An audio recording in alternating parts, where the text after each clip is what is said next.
Então, vamos ficar para orar para nossas ofertas também. Jesus tem abençoado nossas vidas todos os dias. Louvado seja Deus, gente. É só uma bênção poder estar aqui, não é não, irmãos? Uma hora dessa, com esse friozinho, e aí, irmão ali que colocava a mão na minha barriga, também da grávida da Daniele, da Priscila e da Thalita do Evangelho. E eu pedi a Deus para abençoar para que meus filhos viessem perfeitos. E glória a Deus. Deus é bom.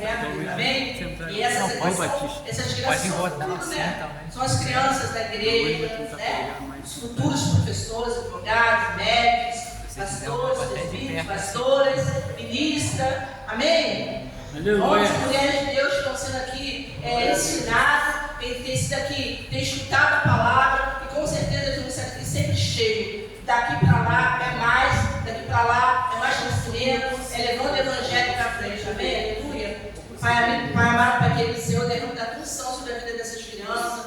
Pai, que o Senhor sabe todas as coisas, que eles continuem, Pai, no caminho, Pai, que o Senhor tem desejado, que o Senhor tem colocado. Então, Pai, ministra sobre a vida deles, traz saúde, traz discernimento, Pai. Em nome de Jesus, Pai, que o homem mau, fraudulento, a mulher má não venha sobre essas crianças, que não venha, Pai, nenhuma palavra maldita. Senhor, nós repreendemos em nome de Jesus. Pai, abençoa os pais, dá condição dos seus cuidadores, seus familiares, para que possam cuidar, Pai, cada vez mais desses pequeninos, para que eles, Pai, possam estar no caminho, Pai, aonde o Senhor deseja. Eu te agradeço pela vida de cada um, Senhor, onde eles estiverem na escola, que eles sejam, Pai, voz tua, que eles possam propagar o teu evangelho, Pai, que o inimigo não venha colocar timidez, mas que eles possam, Pai, falar fluentemente as tuas palavras, proclamar o teu evangelho aonde eles estiverem, que eles sejam bênçãos, amém?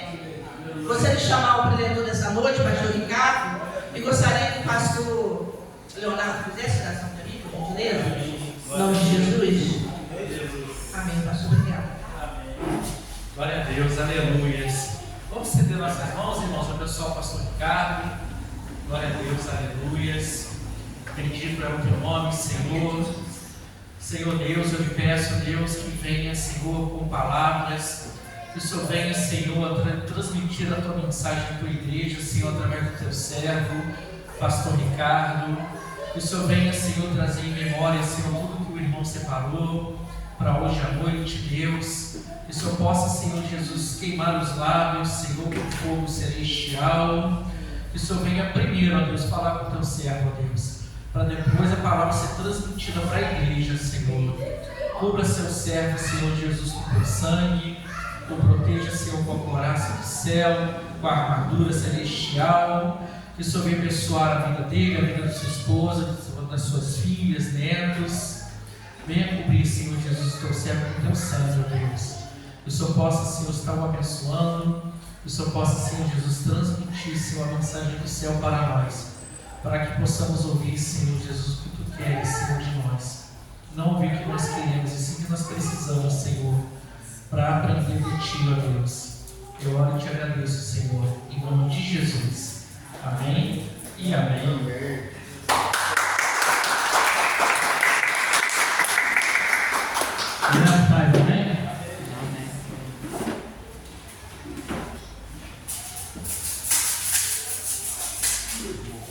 Ganhei uma gravata, o cordão passou aqui para o presente para você.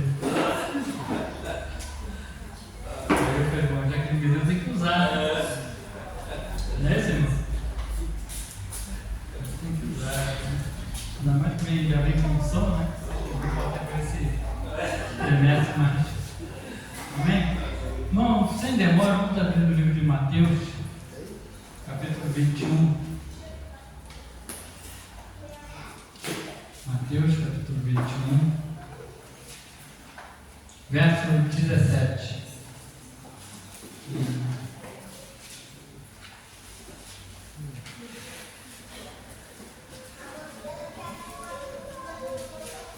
Diz assim: deixando-os, saiu da cidade para Betânia, e ali passou a noite. E de manhã, voltando para a cidade, teve fome. Repete comigo, teve fome.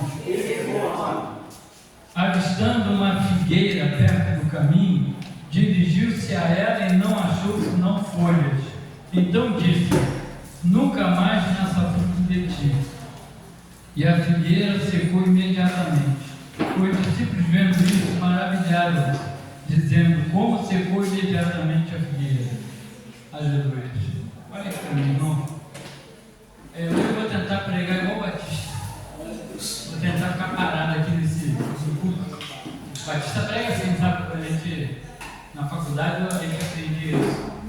Pregar igual o Batista, pregar paradinho. Quem via as mensagens do pastor Cláudio logo no início da carreira dele? Quem já teve com o pastor Cláudio, sabe o que é? O engraçado, todo mundo rico dele prega. Cláudio Castro, né? Cláudio Lado. Então, quem acompanhou alguma mensagem dele logo no início do ministério dele? Levanta a mão. E ninguém, né? O pastor ele só pregava assim, ó, parado, porque ele era batista. Então, o batista ele aprende que para ele pregar sempre centralizado no púlpito. Amém? Então ele prega hoje, não, hoje ele já anda, já viu? Hoje ele já é pentecostal, né? Anda, está com balhota, pinto e sete. Amém? Amados, já está eu vindo para cá, tá vendo? É mania já. Olha só, irmão. Qual é a expectativa que você criou no seu coração hoje? Você parou para pensar sobre isso? O que nós temos de expectativa quando a gente vem ao culto? Quando você está se arrumando em casa, olhando no espelho, penteando o seu cabelo, qual é a expectativa que você tem a respeito do culto? Daquilo que Deus vai falar, daquilo que Deus vai mostrar, daquilo que Deus pode realizar na sua vida. Talvez você veio para a igreja até com um pedido, né? Até com uma preocupação, e pensando: será que chegar lá alguma coisa vai acontecer? Será que Deus vai falar profundo no meu coração? Será que Deus vai falar sobre esse problema que eu estou passando? Será que vai haver um alívio no meu coração a respeito disso? Então nós criamos expectativas sempre na nossa vida, né? Isso é geral, até no nosso trabalho. Nós criamos expectativas de que o trabalho vai dar certo, que o casamento vai dar certo, não é isso mesmo? Que os meus estudos vão dar certo. E nós criamos aquela expectativa. E muitas das vezes nós somos entristecidos porque criamos uma expectativa e ela não acontece. Já aconteceu isso com você? Você veio na igreja, você ouviu uma mensagem e dizia assim: poxa, não falou nada comigo. Já aconteceu isso com vocês aqui? Mas você viu pessoas dando glória, você viu pessoas chorando, você viu pessoas recebendo, mas você ficou com aquele sentimento que faltou algo. Não é isso? Porque às vezes nós criamos expectativa tanto, principalmente quando nós criamos expectativa em pessoas. Irmãos, não crie expectativa em pessoas, porque pessoas são falhas. Nós somos falhos, não é isso? Às vezes nós criamos uma expectativa de que alguém possa fazer algo de bom para nós e aquela pessoa acaba não fazendo. Às vezes o nosso marido, às vezes a nossa esposa, nós criamos uma expectativa a respeito e não dá certo. Não é isso? E muitas das vezes nós até acabamos culpando até a Deus por isso. Não é isso? Aí nós esquecemos o seguinte, que Deus não arruma mulher nem marido para ninguém, tá, irmão? Esse negócio de dizer que Deus arruma, que não sei o que, não é bem assim não, tá? Eu só vi acontecer uma vez, foi quando, e mesmo assim não foi nem Deus, foi Abraão que mandou com que o seu servo fosse buscar uma esposa para o seu filho Isaac. Não é isso? O servo simples que falou: Senhor, eu orou a Deus e falou: aquela que eu chegar, trouxer água para mim e também trazer água para os meus animais, é essa que tu tem escolhido. Não foi isso? Então ali foi a única vez em que uma oração fez com que Deus movesse e trouxesse ali alguém para casar no caso com Isaac. Amém? Então nós vamos conversar um pouco sobre a expectativa de Deus. A expectativa de Deus, já parou para pensar sobre isso? Talvez você tenha pensado assim: mas será que Deus tem expectativa? Quem é que acha que Deus tem expectativa de alguma coisa? Isso. Deus tem expectativa. Deus, quando cria o homem, não adianta, Deus, quando cria o homem, Ele cria com uma expectativa, gente. Não só o homem, Deus, quando cria o ser humano, cria com uma expectativa de quê? De ter um diálogo com Ele, de ter um acompanhamento com Ele, de ter um achego, sabe o que é? De ter algo assim que Ele possa ter uma comunhão maior com o homem. E o homem acabou decepcionando. Então Deus também cria expectativa a respeito de cada um de nós. Deus cria a expectativa sobre a minha vida e sobre a sua vida. Tudo que Deus faz, Ele faz com uma expectativa. Quando Deus nos dá habilidades como dons e talentos, Ele tem uma expectativa sobre isso. Não é isso? Dá um dom de você cantar. O pastor estava falando aqui sobre ele pregando e cantando, que alguém acabou falando uma besteira. Eu não canto aqui, mas se eu cantar, vocês vão embora. Então eu prefiro pregar. Pregar, pelo menos vocês vão me respeitar um pouquinho. Agora, se eu cantar, acabou, gente. Catraca rachada totalmente. Entendeu? Então, quando eu vejo a pastora Amice, né, que canta, eu admiro muito o pregador que prega cantando. Eu acho isso lindo. Eu pedi a Deus isso. Eu cheguei a cantar em coral, mas o coral se esconde na voz, né, pastor Amice? Né, meu irmão? Às vezes ele se esconde, então eu não tinha lá uma voz muito boa, mas eu conseguia acompanhar a voz do irmão. Então Deus dá um talento para você, dá um talento de uma voz bonita. Para quê? Para você poder cantar para quem? Para Ele. E hoje o que nós estamos vendo, irmão, é pessoas que têm esse tipo de dom, e em vez de cantar para Deus, quer cantar para o mundo. Não é isso? Você vê o dom aí, por exemplo, de um Roberto Carlos, né? Desses cantores que a gente conhece, eu já não acompanho mais, então não sei muito, eu só lembro do Roberto. Tu imagina o Roberto? É crente, gente, com aquele dom de fazer músicas que ele tem. São dons, entendeu? São dons naturais. Existe o dom de inato e inato. Nato é aquele que nasce com você, o inato é quando Deus te dá. Entendeu? Então, quando Deus dá dons e dá talentos para você, Ele dá para que você use na obra de Deus. Não é isso? Então, Ele dá para produzir na obra, Ele dá para reproduzir na obra e para multiplicar na obra. É na obra que nós temos que trazer os nossos dons. Não é isso? Aí Deus vai te dar um dom de cura, por exemplo. Aqui que você faz com um dom de cura. Eu penso um testemunho de um jovem, ele pediu o dom de cura. Não, eu quero ter um dom de cura. Deus me dá um dom de cura. Deus me dá um dom de cura. Eu quero um dom de cura. E um dia Deus deu para ele o dom de cura. Aí chamavam para ele no hospital. Vamos lá no hospital orar. Você tem dom de cura? Vamos lá no hospital orar. Ah, não, negócio de hospital, não quero ir não. Então, para que você pede um dom de cura? É um dom maravilhoso. Mas se você pedir, você tem que trabalhar onde? Em hospital. Aí você não gosta de hospital? Ah, não gosta de ver esse sangue. Então não vai no hospital. Você vai ver mais, vai ser sangue. Não é isso?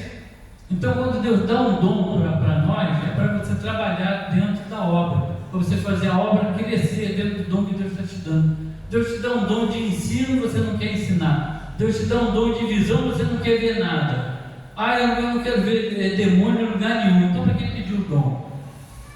Não é isso? Os dons estão lá para você pedir, para você chegar para Deus e pedir esses dons para que Deus possa usar você dentro desses dons.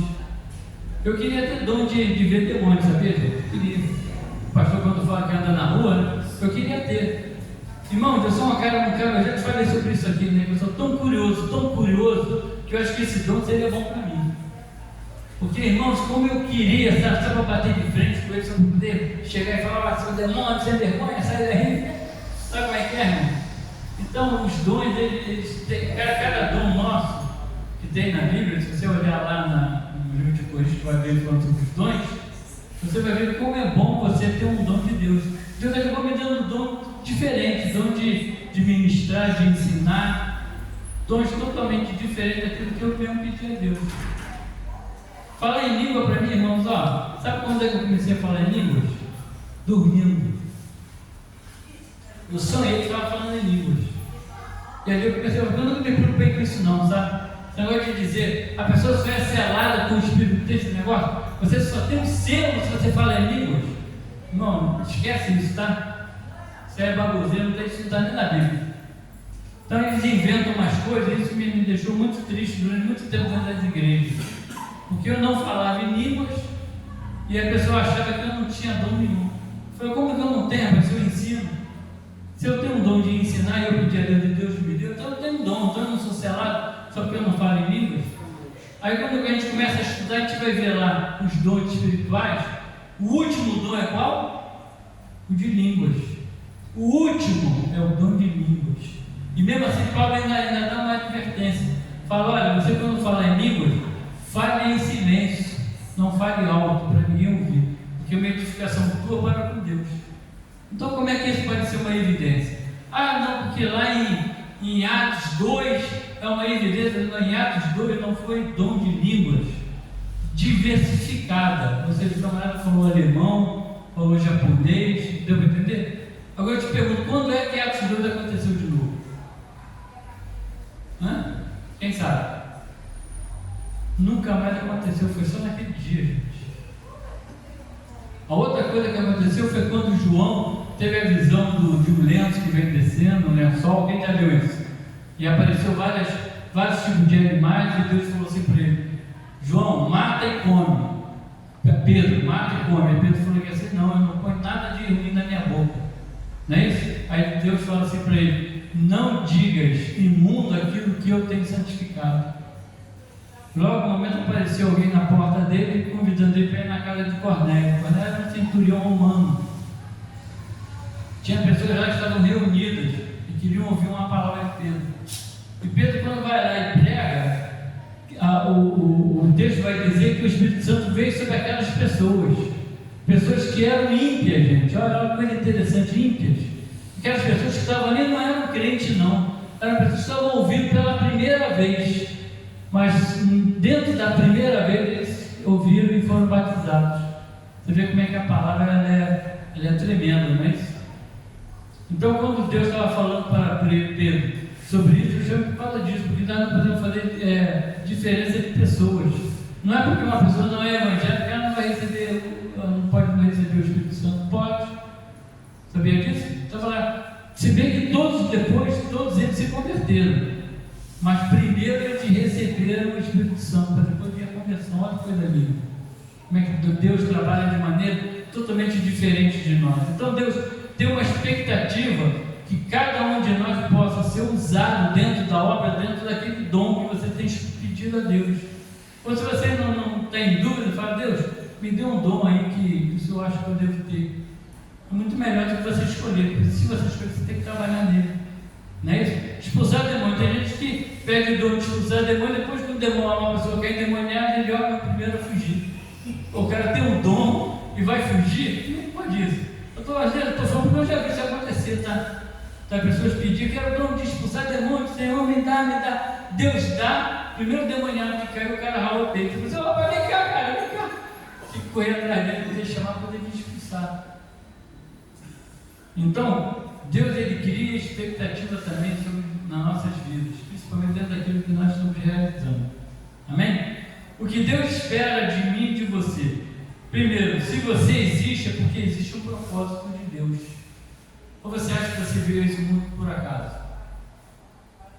Ah, não, só que meu papai e mamãe namoraram, aí nasceu você. Será que foi isso?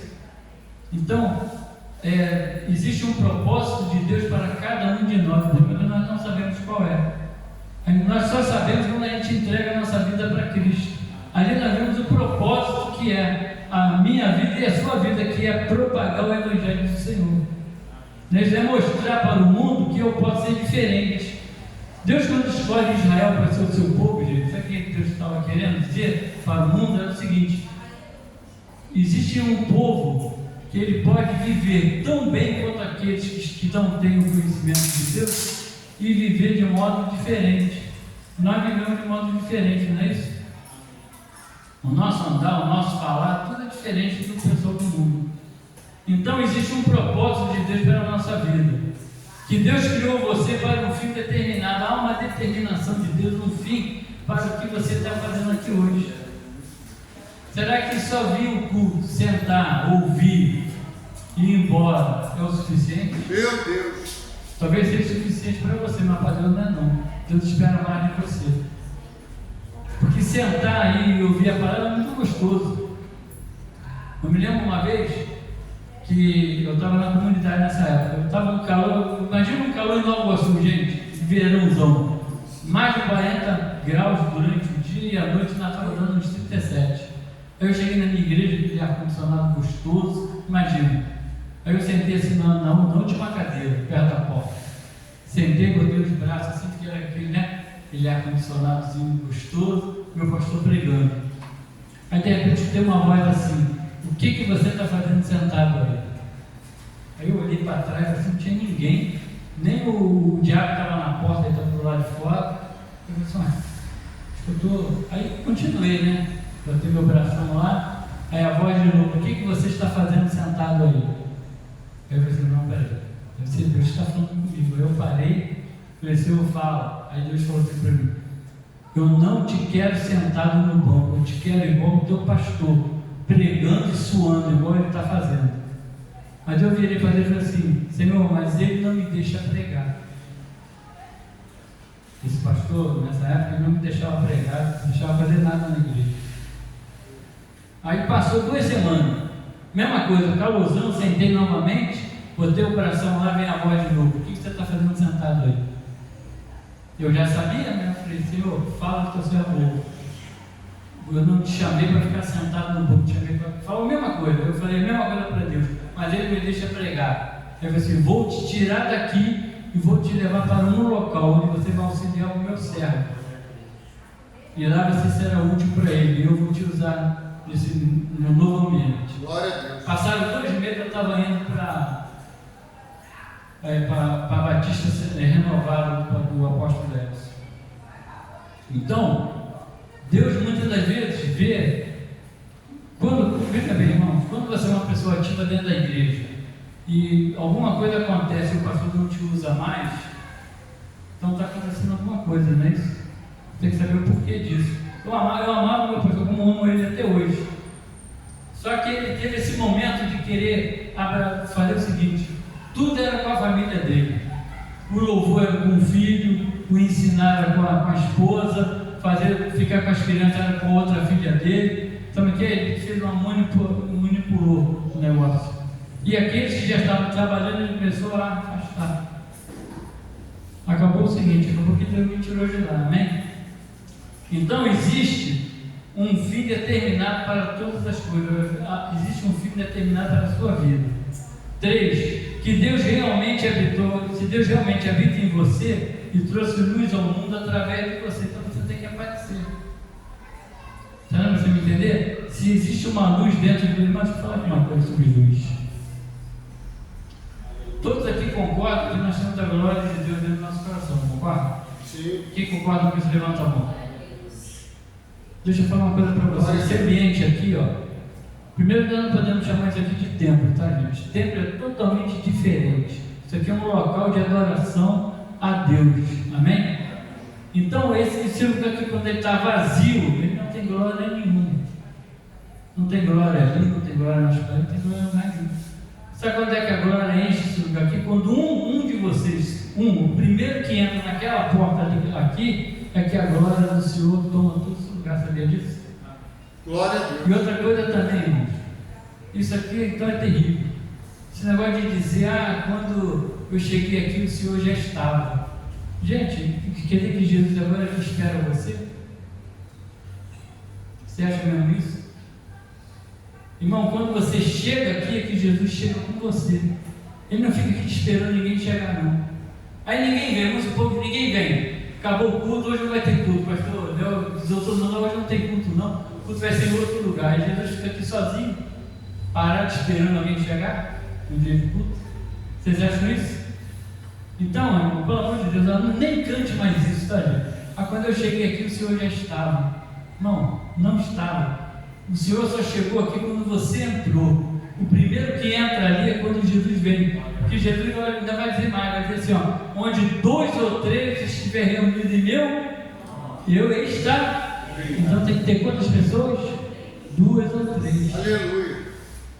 Como é que eu posso dizer quando eu cheguei aqui o Senhor já estava? Viu como é que são as coisas? Tudo porque, gente, olha, é falta de conhecimento bíblico. É só ler. Porque o próprio Jesus está falando que quando 2 ou 3 estiverem reunidos em meu nome, eu estarei. No tempo vazio, no lugar vazio, não fica não. Amém?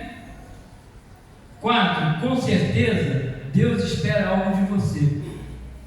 Há uma expectativa divina em relação a você. Vamos analisar agora o texto que nós lemos. Jesus, a Bíblia vai dizer que Jesus chega em Betânia e fica lá uma noite. No outro dia ele levanta de manhã e vai embora. Só que ele sentiu fome. Senão ele não deu nem café da manhã para ele. Ele sente fome. E ele, quando vai andando, ele viu o que? Uma figueira. Figueira dá o quê? Fio. Então Jesus vê a figueira, a primeira coisa Jesus pensa o seguinte: estou com fome, vou ali e vou comer um figo. Ele vai até lá e não acha fruto nenhum ali naquele figo. Olha só, gente, nós temos uma árvore que está plantada em terra boa, nós temos uma árvore que está usufruindo das propriedades que Deus colocou ali naquela terra, e ela tinha que dar apenas o seu fruto. Está me entendendo? Então Jesus, primeiro, Jesus teve fome e foi até a figueira para saciar a sua fome. Por quê? Figueira dá figos, para quê? Para comer e para fazer remédio, porque ele tem que fazer remédio. Qual a expectativa de Jesus? Que ela tivesse fruto. Ela não retribuiu as bênçãos que o solo estava dando. O solo onde ela estava plantando era um solo bom, um solo bem fortificado, e ela tinha que, por obrigação, dar fruto. Você já viu quando a pessoa está na igreja já tem 10, 20 anos e não dá fruto nenhum? Não é isso? Já viu pessoas que vêm para a igreja apenas para receber? Não é isso? Aquela pessoa, eu quero um emprego. Aí chega lá, minha irmã, você é uma hora por mim que eu quero um emprego. Mas chega na segunda-feira e ele fica em casa dormindo. Não vai sair para arrumar um emprego não, eu acho que vai crescer no céu. Tem coisas que acontecem até assim, mas tem coisas, irmão, que você tem que sair em frente. Você tem que demonstrar também a sua vontade. Deus tem que olhar em você e ver uma vontade em você de querer um emprego. Não é isso? Quem é que planta uma plantação para dar semente lá, aí você bota uma cadeirinha, senta e fica só olhando, esperando nascer? Vai nascer alguma coisa? Não, tem que cuidar, tem que regar, não é isso? Tem que tratar, tem que tirar os capinzinhos para poder ter o crescimento da planta. Não é isso? Então, Deus dá o crescimento, Deus dá a terra, mas quem vai fazer o trabalho é você e eu. Nós é que temos que plantar, nós é que temos que trazer e depois usufruir da colheita, amém? Glória a Deus, aleluia. O que Deus espera de cada um de nós: uma vida proveitosa, uma vida útil ao reino, uma vida frutífera. Será que Jesus vê fruto em cada um de nós? Será que nós estamos dando fruto ou nós somos obrigados a ser? Não é isso? Tem que ter uma música muito antiga aí que fala, né? Nos galhos secos de uma árvore, eu lembro? Muito antiga, não é isso? Onde Deus vê e faz quando fala sobre esse tipo de galho seco, irmão, é diferente. É quando uma pessoa, nós somos enxertados na videira verdadeira, amém? Nós somos galhos secos, que fomos enxertados em Cristo, para florescer. Mas a Bíblia vai dizer também o seguinte, que se essas árvores, se esses galhos não florescerem, não der fruto, é arrancado e jogado fora. Então, dentro do Evangelho, nós temos que progredir, nós temos que fazer algo. A figueira estava em terra boa, ocupando um lugar ali que podia estar dando lugar para outro. Às vezes a pessoa que está dentro da igreja, irmão, está só ocupando um lugar. Sabe, só está esquentando o banco, só está evitando que outras pessoas cheguem e sentem. Porque não produz nada, não está nada de bom, não procura os dons, quando tem não quer trabalhar, ou mesmo assim não quer fazer nada dentro da igreja, só está ocupando o lugar. A figueira não tinha nada para oferecer, ela usava o nutriente da terra, absorvia do fruto da terra, mas não dava fruto nenhum.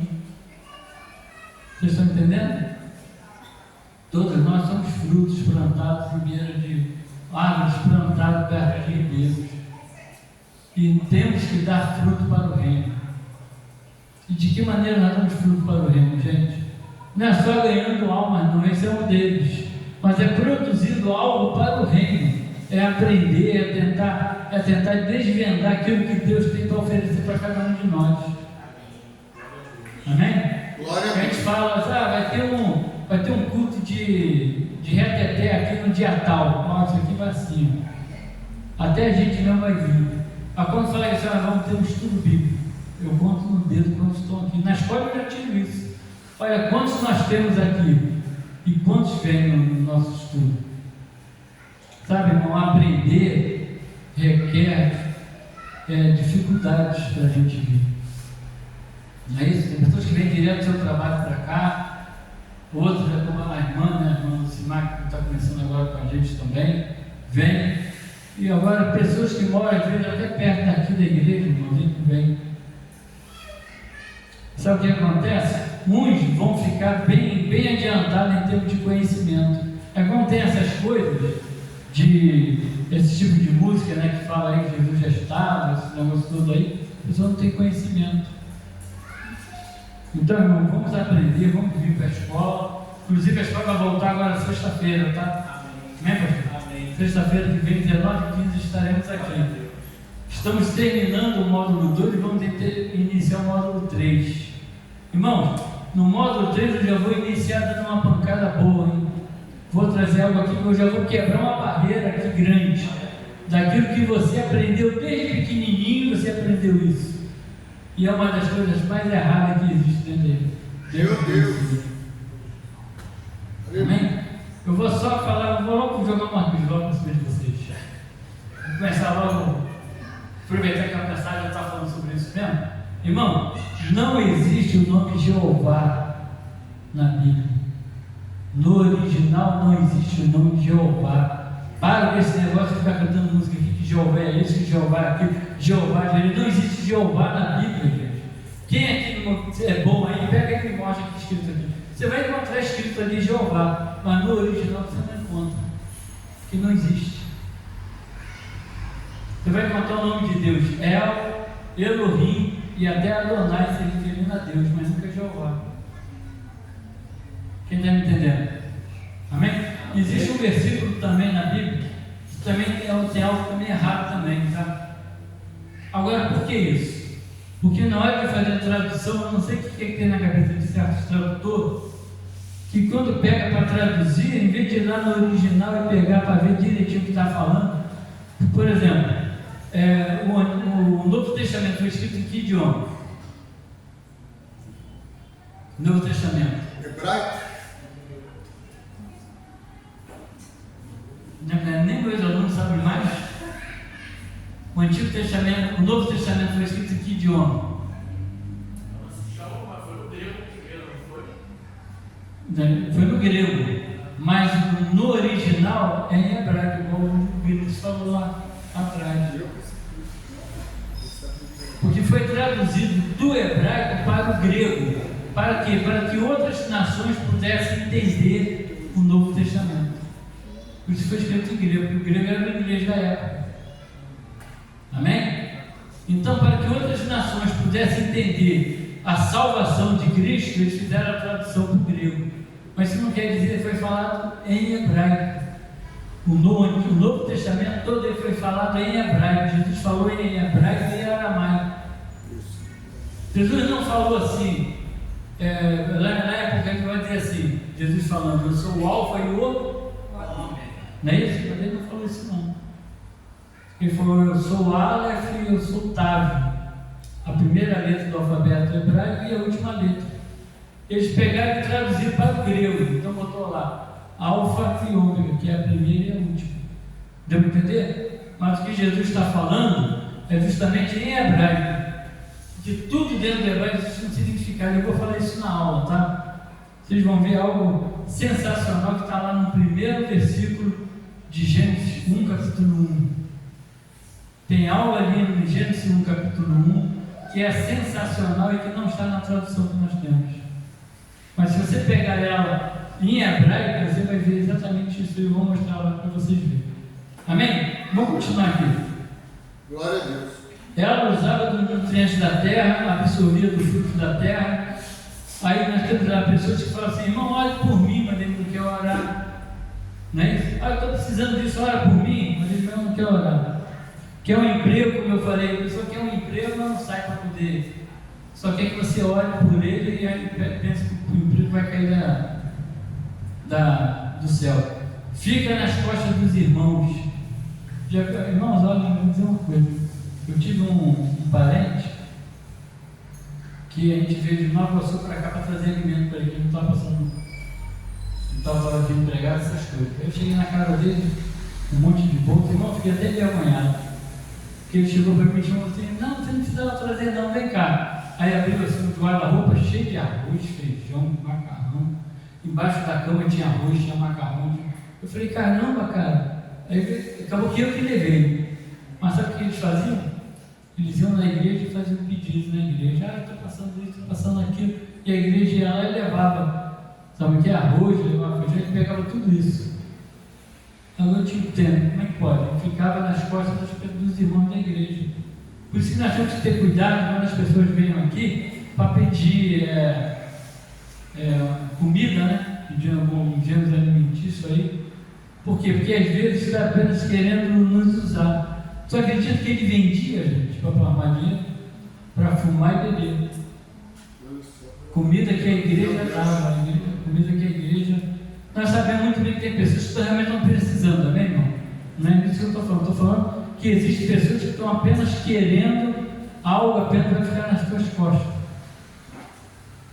Não é isso? Dinheiro, então, nem se fala. Né? Amém? Então, são pessoas que ficam nas costas dos irmãos. Vida fútil. Jesus só encontrou folhas, aparência de figueira. Ela tinha aparência de figueira, era uma árvore, tinha folha, tinha tudo para ser uma figueira. Mas o que ela não tinha era o quê?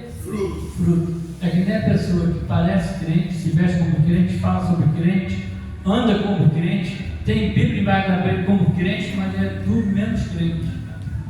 É tudo menos cristão. Não é? Quem conhece pessoas assim? Não é isso que estão dentro do Evangelho apenas para levar vantagem em tudo. Igual aquele jogador falava. Então Jesus só encontrou folhas e aparência de figueira, mas ela era inútil. Pessoas que só pensam em si mesmas. Nossas vidas têm que ser frutíferas. João 15, temos que dar frutos. Quando damos frutos, nós alimentamos pessoas. Os nossos frutos alimentam pessoas. Isso aqui está falando sobre a parte espiritual e até material também. Amém? A pastora Kéfera até falou aqui, né, que nós queremos ser abençoados, nós temos que abençoar também. Não é isso? É recíproco o negócio. Eu quero receber, eu tenho que dar. Não é isso? Então, essas pessoas que apenas estão querendo tudo para eles. Amor sem medida produzimos. Alimento pura, alívio de dor, esperança. Graça sem legalismo. Auxílio sem querer receber. Ou seja, eu vou auxiliar alguém, mas eu não quero que seja recíproco. Já viu aquela pessoa assim, não, eu vou almoçar na casa do pastor, o pastor me convidou para ir lá, vou lá almoçar, depois eu vou chamar ele vir para minha casa. Isso é porque nós estamos fazendo uma troca. Agora, se eu for chamar alguém que não tem condição de dar um almoço para mim, aí eu estou fazendo algo de bom. Quem está entendendo? Você vai chegar, por exemplo, isso é só um exemplo, tá?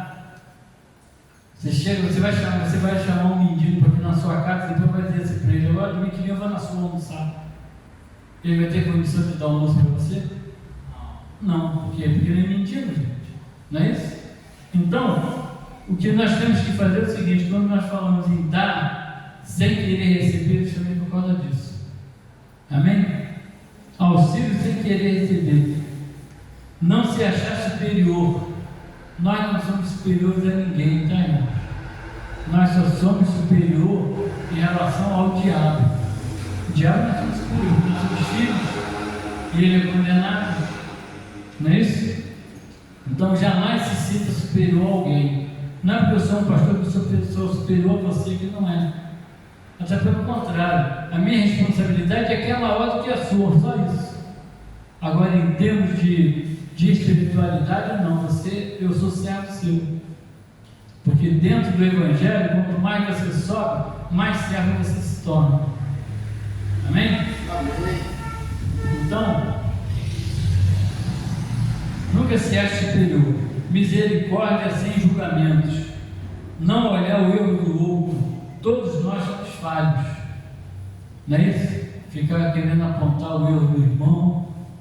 Tem irmãos que vai para a igreja e você vai ficar observando ali como é que o irmão age, como é que o irmão não age, como é que ele é na rua, como é que ele não é na rua, se ele está bem vestido, se ele está mal vestido, se a irmã está vindo bem arrumada ou então não está bem arrumada.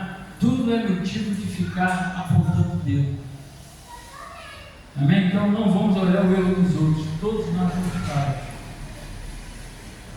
Compaixão sem é sentir a dor do outro como se fosse a sua. Frio, fome, tristeza, alegria e paz. Compaixão é sentir a dor do outro como se fosse sua. Isso aqui é interessante. Porque é claro que eu vou sentir a dor do irmão, mas eu não vou pegar essa dor para mim, né? Isso chama aqui, no caso, está falando sobre ser empático, empatia. É eu reconhecer a sua dor. É como se você está sofrendo, eu sei que você está sofrendo, e eu sentir no meu corpo o que você está sentindo. Dá para entender? É ter compaixão com você. Jesus fez muito disso. Não é isso? Jesus, quando vai lá ressuscitar Lázaro, a Bíblia vai falar lá que ele que chorou. Não é isso? Então ele sentiu que é empatia. Agora, dentro dessa frase aí, desse versículo, que é o menor versículo da Bíblia, chorou, muita gente vai dizer assim, até já disseram isso, está vendo como é que ele amava a Lázaro, que até chorou? Mas você sabe por que Jesus chorou? Se você não sabe, você vai saber. Jesus não chorou por causa que Lázaro tinha morrido, mas chorou por causa da incredulidade que todas aquelas pessoas tinham. Porque ele falou ali, olha, ele vai se ressuscitar, eu sou a ressurreição e a vida. Lázaro vai viver, Lázaro só está dormindo. Ele falou para todo mundo, e todo mundo ali continuava achando que tinha acabado, até as irmãs. Não é isso? Então quando Jesus chora, ele chora pela incredulidade que as pessoas estavam tendo. E hoje nós temos muito isso, até dentro da igreja, as pessoas são incrédulas. Sabia que tem crente que não crê que Jesus cura? Tem crente que acha que Jesus não vai vir mesmo mais, que já está demorando muito. Não é isso? Agora, cada um de nós, irmãos, temos que entender que Cristo vai vir tão certo como eu e você estamos aqui hoje. Tão certo como Deus tem derramado sobre as nossas vidas, a sua graça, o seu amor. Amém? Então vamos ser mais empáticos, não vamos ser apenas crentes na aparência, mas vamos ser crentes dentro das nossas ações. Amém? Não vamos apenas agir como crentes, vamos viver como cristãos. Amém? Porque crente tem muito, cristão tem pouco. Amém? Muitas das vezes nós sofremos por causa disso, sabe, irmãos? Muitas das vezes nós fazemos pessoas sofrerem por causa disso. Quantas pessoas têm saído das suas igrejas por causa disso? Porque não encontra um amor, não encontra um abraço, não encontra um afago, não é isso? Só encontra, Mas a gente tem exemplo do nosso pastor, que sofreu com isso. Eu também tive problemas também dentro dessa área, mas dentro da área que eu falei aqui no início, foi de falar em línguas. E eu dou uma aula sobre isso aqui, ó, que vocês vão ficar da pontinha da orelha. Então, irmãos, venham, tá?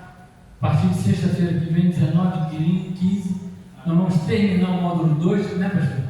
E na outra sexta-feira vamos iniciar aqui uns ensinamentos bem profundos da palavra. Glória a Deus. Mas quem esteve aqui na minha última vez que eu preguei? Que eu falei sobre isso, né? Sobre ser curioso, de querer interpretar o que realmente a palavra está falando. Nós não podemos interpretar o que o autor está falando apenas por aquilo que eu acho que tem que ser, mas é aquilo que está sendo falado. Amém? Muitas das vezes na Bíblia a gente tem parte literal da Bíblia. Nós temos que entender também na parte literal, mas sempre usando a parte espiritual da Bíblia. A Bíblia tem profundos a falar para cada um de nós. Tem ensinamentos aqui muito profundos e ensinamentos que muitas das vezes nós aprendemos. Nós ouvimos por pessoas que também aprenderam. E muitas vezes são ensinamentos que são errados. Minha boca está coçando aqui para falar, mas não vou falar nada. Aleluia, Senhor. A boca coça para falar, sabe o que é? Não. E aí chega na aula, fica assim, fica um vago, sabe o que é? Eu quero fazer você vir nas aulas.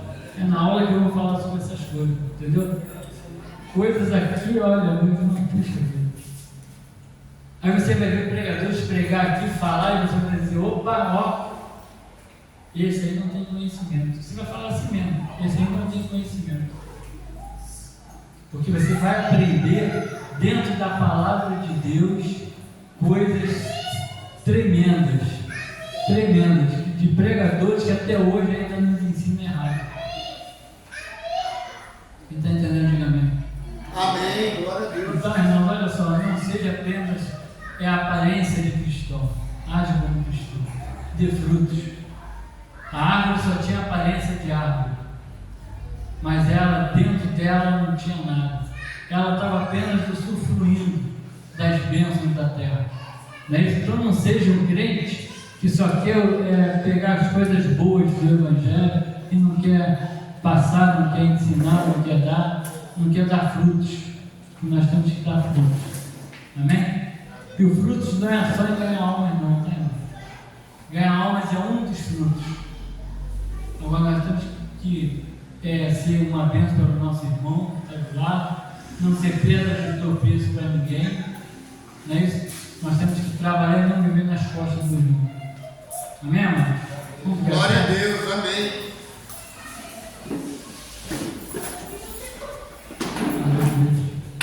Coloca a mão no seu coração. Senhor Deus, obrigado, Pai, por nos ensinar, Senhor. Uma passagem tão simples falando sobre uma árvore. Ó Pai, uma árvore que tinha toda a aparência de ser uma árvore boa, de ter um fruto bom, mas que dentro dela, ela apenas estava ocupando o lugar, ela apenas estava usufruindo das bênçãos, mas não queria dar bênção. Que nós possamos, ó Deus, ser como o cedro do Líbano,